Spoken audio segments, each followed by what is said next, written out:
Well, this is lesson number 4 in the book of Job, and we're going to look at chapters 4, 5, 6, and 7. 4 and 5 consist of a contribution by the first of Job's friends, Elifaz, and then chapters 6 and 7, Job's response to what Elifaz has to say. And Elifaz comes first, probably because he's the older, and we pick up in chapter 15, verses 9 and 10, that he's a gray-headed man, older than Job's father. Gives you some perspective. He's also a little long-winded in his contribution, and he claims divine visitations for what he says. And it's always difficult to argue with somebody who says, God has spoken to me, and that's what he's going to say. He understands perfectly why it is that Job is suffering. He has it completely nailed down. The world, the universe, the cosmos, is a cosmos of justice. Things happen in a certain way every time. There's a law in the universe, and it works in a certain fashion. There's a Peanuts cartoon. Lucy says to Charlie Brown, "There's one thing you're going to have to learn. You reap what you sow. You get out of life what you put into it, no more and no less." And then Snoopy says, "I'd like to see a little margin for error." Well, Elifaz belongs to that group of people that understand the universe operates according to a certain law. You reap what you sow. Now let's pick him up, because he begins with, "If one ventures a word with you, will you be patient? Yet who can keep from speaking?" These 3 friends have already arrived. They've been silent for a week, and now it is time for them to speak. And verse 7, chapter 4, verse 7, "Remember, who that was innocent ever perished? Or where were the upright cut off? As I have seen, those who plow iniquity and sow trouble reap the same." And there it is, right? There's a little bit of preamble, but he gets right to the point there in verses 7 and 8. The reason for suffering is very simple. You reap what you sow. You get out of life what you put into it. You are responsible for your actions. This is a consequence of your actions. It's a consequence of your lifestyle. The implication is that Job has sinned. It may be a little sin, it may be a medium-sized sin, it may be a big sin, it may be a sin in the present, it may be a sin in the past, it may be a sin he's forgotten about. But one way or another, the answer to this predicament from a philosophical, theological point of view is that Job is reaping what he has sown. It's karma. You get whatever it is that's owing to you, and it comes back to bite you. Notice in chapter 5 and verses 6 and 7, "Affliction doesn't come from the dust, nor does trouble sprout from the ground, but man is born to trouble as the sparks fly upward." Now, there are a lot of texts in the book of Job that you can take out of context, and you can preach very orthodox sermons on these texts, but in the context in which they're said, they often mean something very different, and this is an example of that. What is Elifaz saying? Affliction doesn't come out of the dust. Affliction doesn't come, from nowhere. There's a reason for it. There's an explanation for it, and the explanation is simple. You reap what you sow. You get out of life exactly what it is that you put into it. Trouble doesn't just happen. Well, what do we make of that as a principle, as a philosophy, as a theological way of understanding Job's predicament? And remember, Job has lost all 10 of his children. He's lost all of his wealth, and now he's losing his health, and he has a disease that's threatening his life. What are we to make of that? I think the first thing to say is that it's partly correct. It's partly true. You reap what you sow. It's in the Bible. It's in Galatians 6 and verse 7. Do not be deceived. God is not mocked. For whatever one sows, that will he also reap. That's Paul. We teach our children that. There are consequences for your actions. Don't be surprised if such and such is an outcome, because look at what it is that you've done. There's a law of cause and effect that generally operates in the universe, and we expect that, and we teach our children that. The wrath of God is revealed from heaven against all ungodliness and unrighteousness of men who, in their unrighteousness, suppress the truth, Paul says in Romans chapter 1. What is the reason for the presence, the existence, the manifestation of the wrath of God in the universe? It's a consequence of sin. God is coming in judgment. These manifestations of his wrath are an expression of God's reflex, the reflex of his holiness toward sin. Well, we can pick out some specific examples in the Bible. Think, for example, of 2 Samuel chapter 6 and that story of Uzzah and the Ark of the Covenant. You remember the son of Abinadab, in whose house the men of Kiriath Jearim placed the ark when it was brought back from the land of the Philistines. And with his brother Ahio, he drove the cart. Remember, they put this Ark of the Covenant. The Ark of the Covenant represents the presence of God. It contains some valuable religious objects. And to all intents and purposes, it was symbolic of the very presence of God. It belonged in the tabernacle. And the Philistines had stolen it. They had taken it. And now it's on its way back to Jerusalem, and it's on the back of a cart. And, well, I don't know what roads are like here in Florida, but in South Carolina, there are lots of potholes. And one of these potholes hits a pothole. It wobbles a bit. It threatens to fall on the ground. And Uzzah stretches out his hand to steady the ark, and God strikes him dead. And how do we explain that?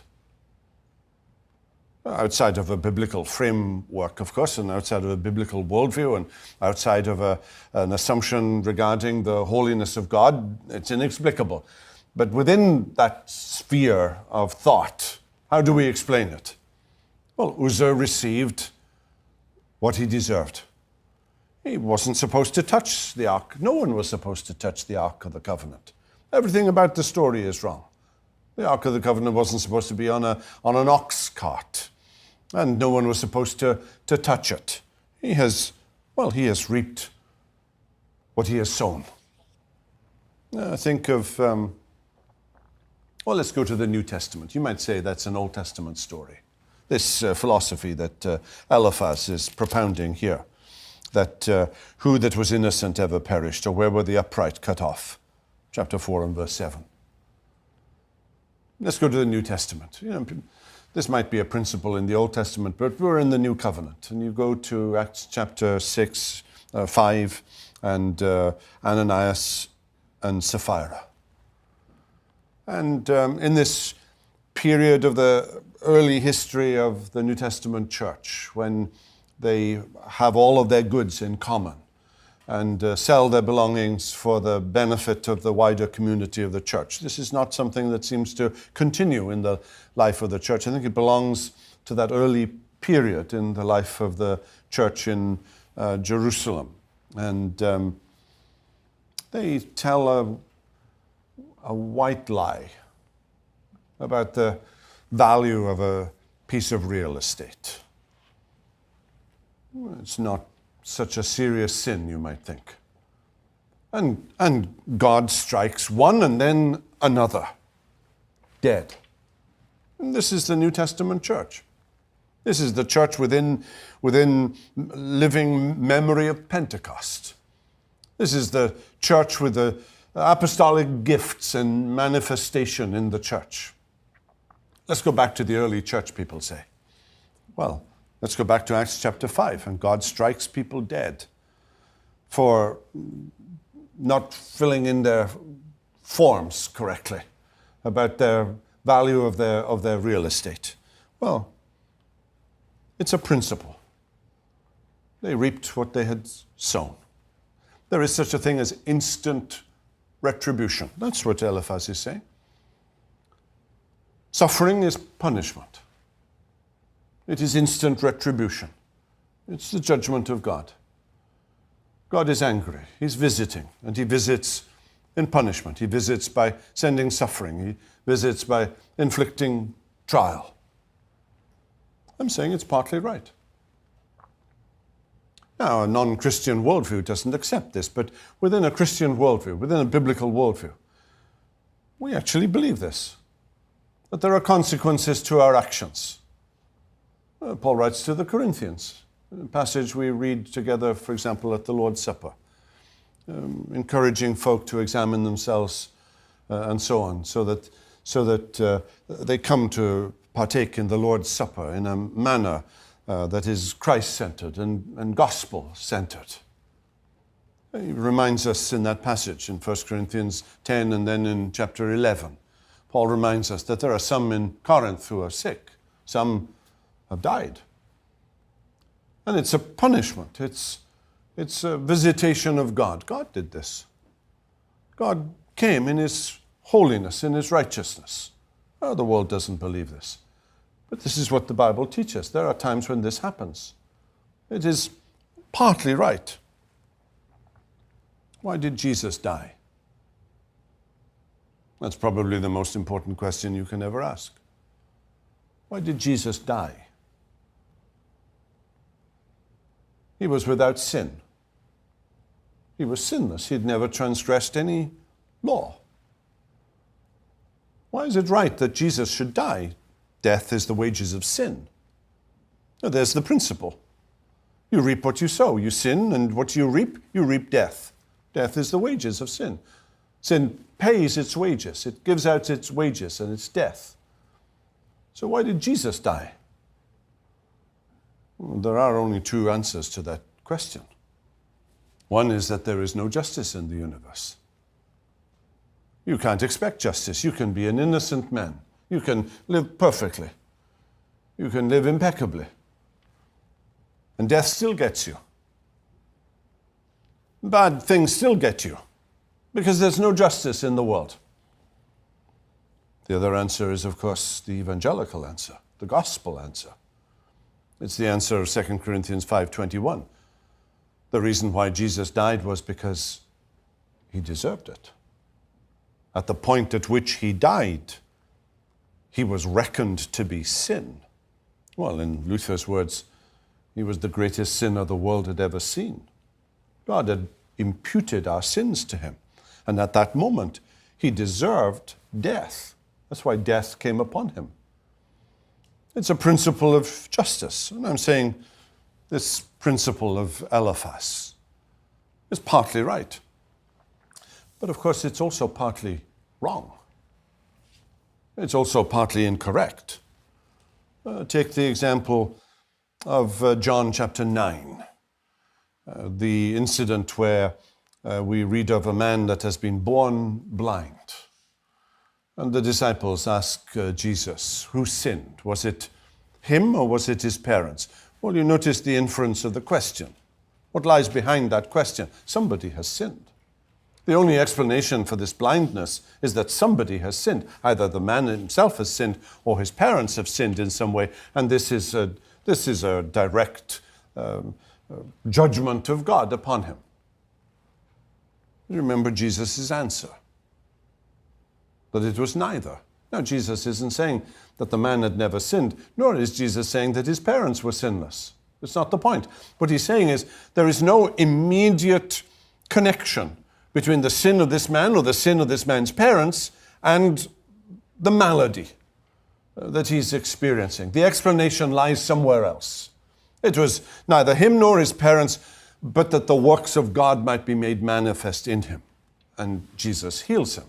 And he becomes a wonderful story that we still remember. We're talking about it right here. God used it in order to teach others. God used it in order that he might be an instrument in the hands of God to teach and educate others. Take Paul in 2 Corinthians 12, the thorn in the flesh, whatever that was. And three times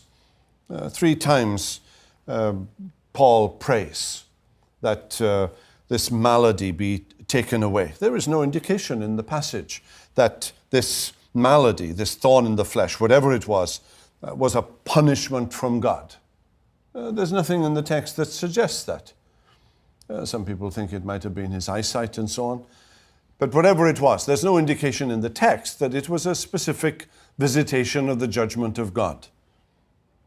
Take Hebrews 12 and verse 6. For the Lord disciplines the one he loves and chastises every son whom he receives. Yes, the Lord disciplines the one that he loves. He chastises them. But here in this passage, in Job chapter 4 and verse 7, remember, who that was innocent ever perished. The implication of Elifaz is Job isn't innocent. All these protestations on the part of Job that he is innocent. Well, he's beginning to suspect it. And what is Job's response? You look at chapters 6 and 7.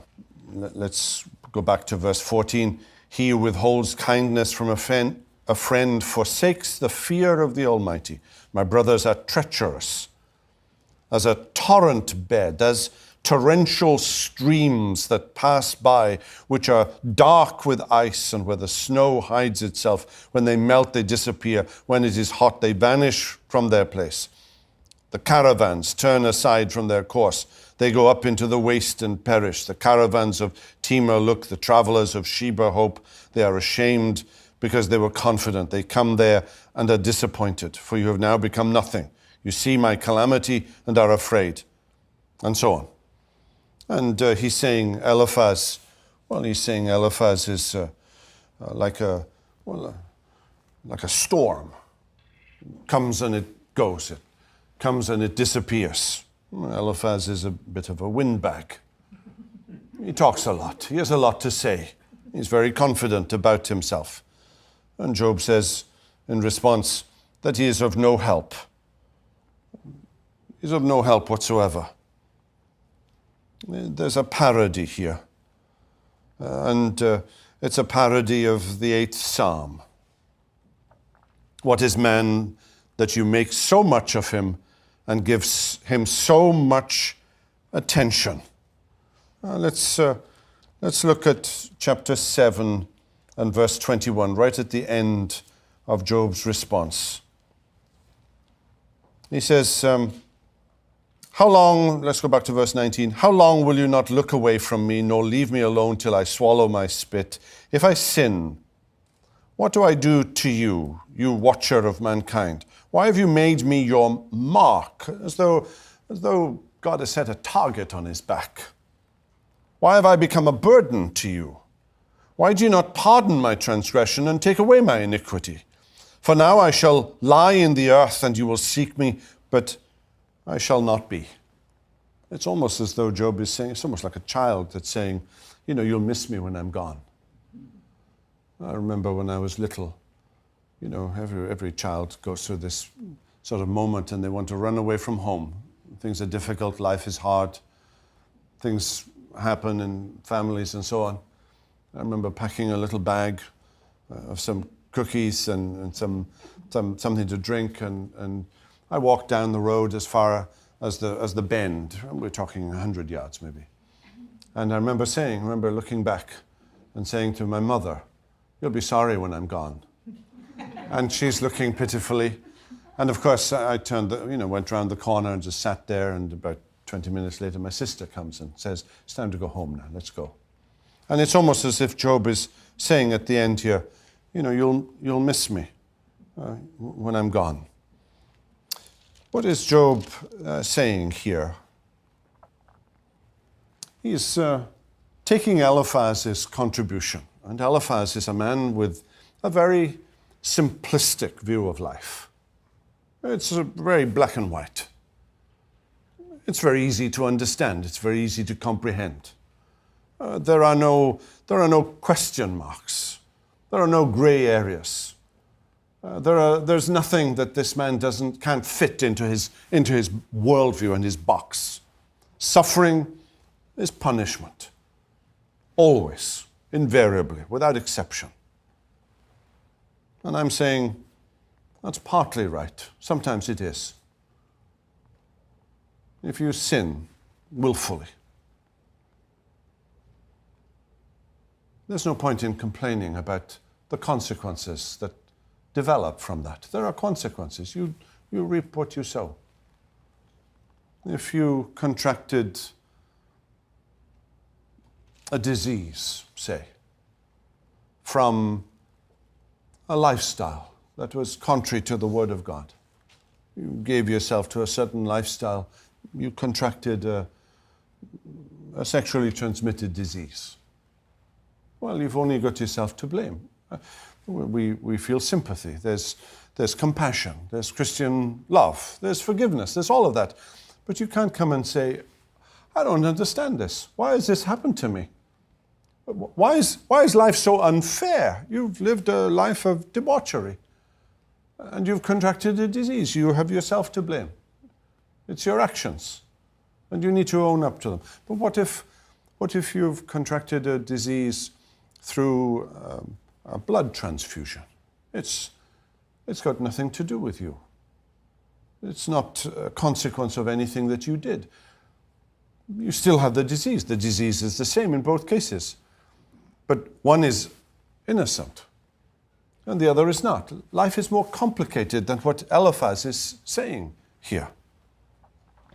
Well, we're going to have to examine this in more detail as the other friends come in. But what are the lessons that we can learn from this introductory comment by Elifaz? Well, two things. One, that well-intentioned counselors can be wrong. Or let me put it more simply.